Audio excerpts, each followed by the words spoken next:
Përshëndetje miq, përsëri ju përshëndeson Mimoza Elizi dhe jam këtu përballë jush me shpalosjen e defterit Arvanita që mban shënimet më të rëndësishme dhe më të hershme të Perandirisë Osmane për sa i përket përbërjes së fshatrave shqiptar, trojeve shqiptare, popullsisë shqiptare, prodhimet e asaj kohe, ku në bazë të këtyre dokumentave nxjerrim fshatrat e humbura, fshatrat e zhdukura, nxjerrim numrin e popullsisë shqiptare dhe shikojmë hap torazi se si ka ndikuar regjimi i Perandorisë Osmane në atë kohë për të mbajtur nën kontroll popullin shqiptar dhe se si i ka zotëruar trojet shqiptare. Pra, marrëveshjet që ato kanë bërë dhe gjithashtu në bazë të këtyre dokumentave dhe të këtyre shpalosjeve shikojmë se Timarlindë kanë qenë ato shërbëtorët e mirë, pra besnikët e patundur që i kanë shërbyer Perandorisë Osmane për të mbajtur regjistrimin e fshatrave, për të mbajtur regjistrimin e popullsisë, ku në bazë të tyre do të mblidheshin taksat, sepse sa më besnik të ishte Timarliu, pra administratori, sa më mirë të shinonte ai numrin e fshatrave, popullsinë e fshatrave, popullsinë e familjes, pra sa frymëkishin e familjes, të ardhurat e fshatrit, aq më të rregullta do të bëheshin edhe pagesat dhe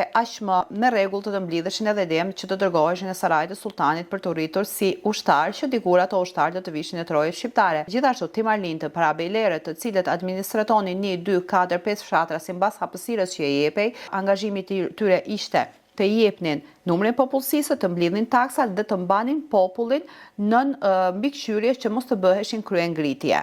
Defteri i Sanxhakut Arvanit, faqja 16, paragrafi 2. Jemi në leximin e defterit të Sanxhakut me hisën e Jusufit dhe timaret që do të shikojmë. Pjesa e Jusufit thuhet se Jusufi ishte djali i një të krishterit që paguante haraç, që ishte rritur dhe birësuar. Pas vdekjes së tij e paraqiten si djalin e tij para pashajt dhe i dhanë timarin e kuzhinierit Firuz. Në dorë ai kishte urdhrin dokumentin e pashajt. Timari i Dezdi Dohanit nga rrethi i agallarëve, që ai mblidhte të ardhurat dhe kishte në shërbim të tij një ushtar të armatosur. Ky timar më vonë u pezullua. U bë timar për një person tjetër në muajin Ramazan të vitit 836 me urdhën nga Edirneja dhe kishte në varësi të këtij timari ishte vreshti i Zenebishtit, që kishte 6 argat, pra 6 punëtor. Në varësi të tij ishte fshati Minkuli, që kishte 17 shtëpi. Të ardhurat totale ishin 952. Në varësi të tij ishte fshati Konoshaj, që kishte 15 shtëpi, 3 gra të veja. Dhe ky ju dha me emrin e muratit të dytë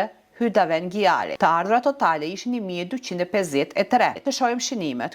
Në këto dy fshatra të përmendura më sipër, u urdhërua nga murati i dytë Hydaven Digar të jepen përsëri Jusufit, djalit të kuzhinierit Firuz, që ju dhanë në vitin 837 Hijri në vendin Bitola, pra të manastirit. Shënimi i dytë është të dyja pjesët ju dhanë përsëri Makarzan Jakubit në vitin 843 Hijri me urdhën e Edirne. Dhe shënimi i tretë është pas dorëzimit nga Ibrahimi, këto ju konfirmuan përsëri Makarzan Jakubit në vitin 854 me urdhën nga Edirne. Në varësi të këtij timari gjinde Mezraja Hazikeshte, pra toka bujqësore, Mezrika quheshin tokat bujqësore prodhuese. Të ardhurat jashtë llogaritjes kryesore ishin 120 akçe. Mezraja, pra toka bujqësore, ishte pezulluar. Gjithsesi, fshatrat dhe tokat bujqësore se përfshiheshin në këtë timar ishin 3 pjesë, ku kishin 32 shtëpi, 3 gra të veja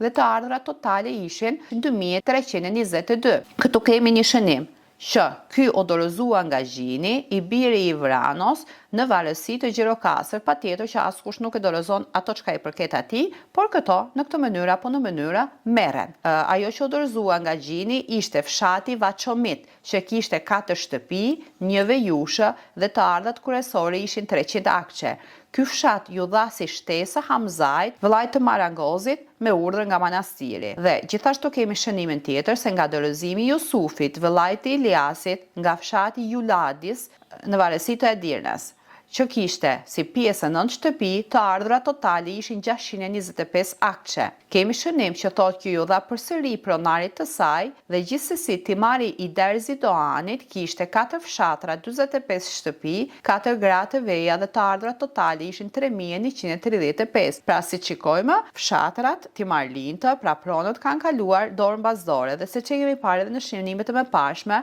tek ai që dyshonte ose spionohej nga dikush dhe porta e lartë të humbte besimin, ato timare i merreshin dhe jepeshin dikujt tjetër. Dhe njerëzit kishin detyrime që të bënin detyrimet ushtarake, të ishin të lidhura me portën e lartë dhe aty ku ishin pikpyetjet ose dyshimet, patjetër që ato njerëzve ju merrej prona dhe i jepi atyre të besuarve. Tani të shohim timarin Kalkanxhi Doğan. Ai kishte një shërbetor në shërbim të tij. Timari Kalkanxhi Doğanit, shërbetori i emirit dhe i Terebuk Engürlüsë, pra sipas shtesës së regjisë të Resulit. Doğani i përmendur ka shërbyer që nga koha e sultanit të ndjerë dhe ka dokumentet pra beratet të sultanit në dorë.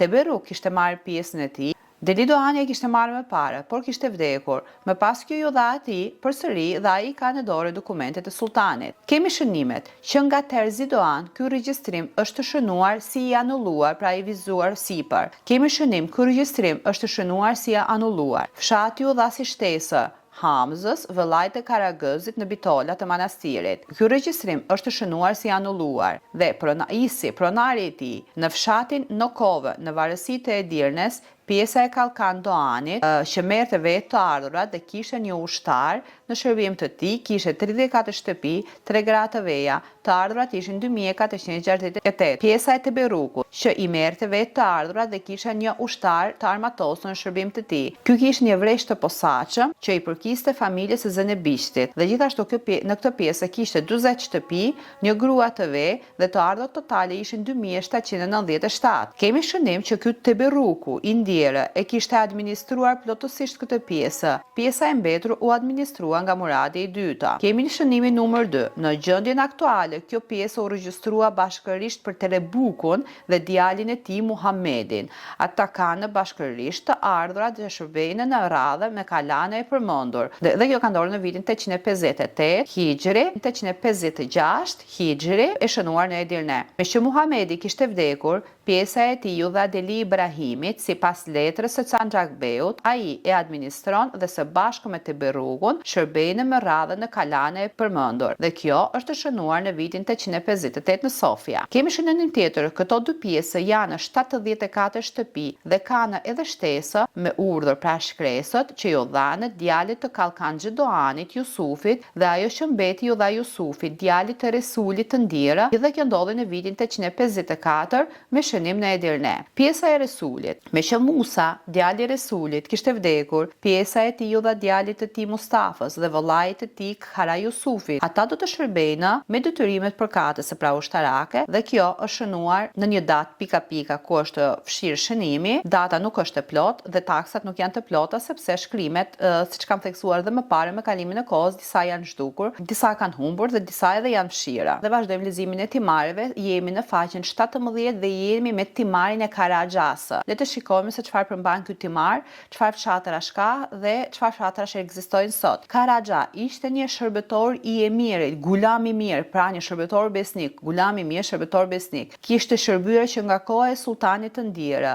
Më pas ai u konsiderua si timari i tij, ishte i vogël, ju shtua një pjesë tjetër mbi timarin e tij dhe ai ka në dorë beratin e pashajt. Pra shikojmë që ato të cilët janë shërbetorët besnik, gulamet të mira dhe timarit e tyre quheshin të vogël, ato ishin shifitimarit të vegjël dhe i merrshin pjesët të atyre timarlinjve të tjerë që nuk ishin shërbetorë besnik ose që ishin kryengritës ose që peranderia Osmani nuk i besonte shumë atyre njerëzve dhe i merrin timarit e tyre dhe i jepi dikujt që ato e quajnë shërbetorë besnik. Dhe Karaxha kishte në shërbim të tij një ushtar të armatosur. Në varësi të timarit të Karaxhas ishin këto fshatra. Fshati Aja Priskivi, një pikpyetje, ishte në varësi të Edirnes, ishte një fshat që më parë i përkiste atij. Kishte 19 shtëpi, një grua të vej, të ardhurat ishin 1519. Për këtë fshat kemi edhe një shënim pra që i përket viteve 1520. Në gjendjen aktuale, ky fshat ju dha Mustafës, djalit të Karaxhasë. Ai është administrues dhe shërben në kalane përkatëse dhe ky shënim është bërë në vitin 856 në Diometeko. Në varësi të tij ishte fshati Leshnice, që fshati Leshnice ishte në varësi të Vajonetës, të Vlorës. Kjo pjesë ishte nga dorëzimi i Hasanit dhe Sevinçit, më vonë në kësaj pjesë u shtuan 7 shtëpi.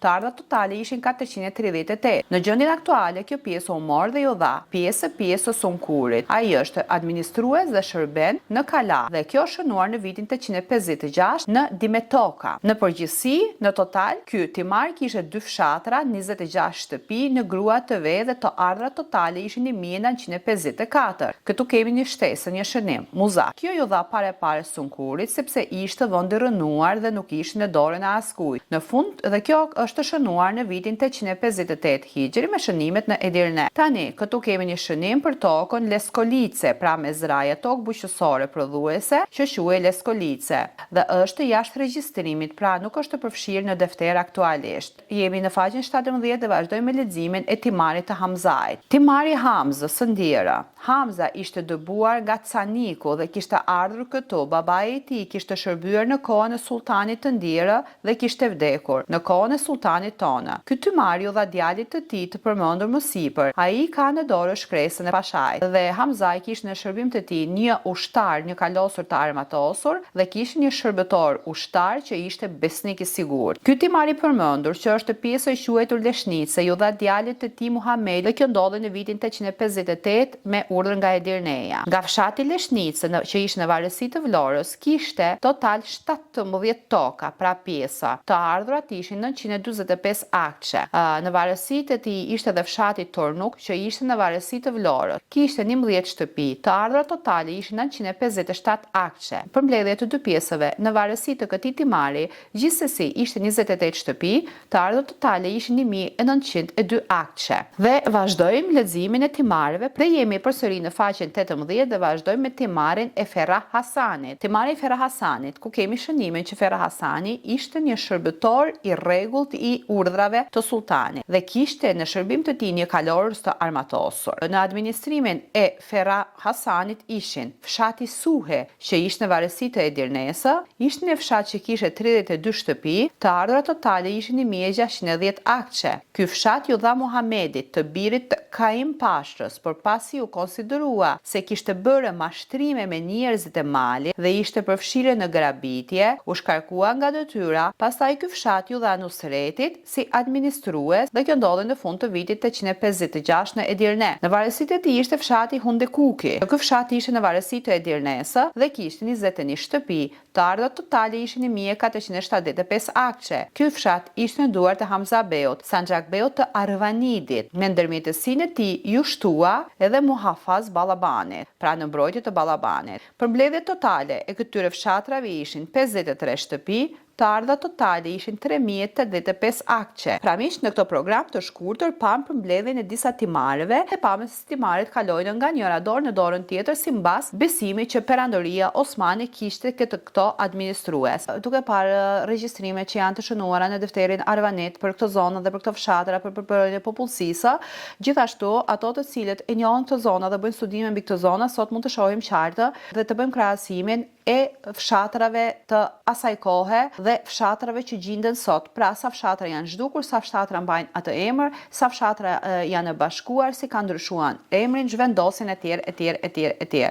Ju lutem ato të cilët ju quajnë të vlefshëm në këto programe, të bëni like në video, të komentoni në video, të shpërndani videot dhe ato që mund të bëhen edhe abonent mujor në kanalin tim. Pra, mirupafsh në programin tjetër. Pra, ky është kanali im i YouTube-s, këtu keni të gjitha programet, qoftë me shqiptarin e Turqisë, qoftë me programet të cilat i bëjnë me përkthime të dokumenteve argivore dhe me përshkrime të historianëve të ndryshëm turk, se çfarë shkruajnë për Shqipërinë, për trojën shqiptare, për Skënderbeun dhe për gjithçka. Pra, abonohuni në kanal, bëni like video të shpërndani. Faleminderit.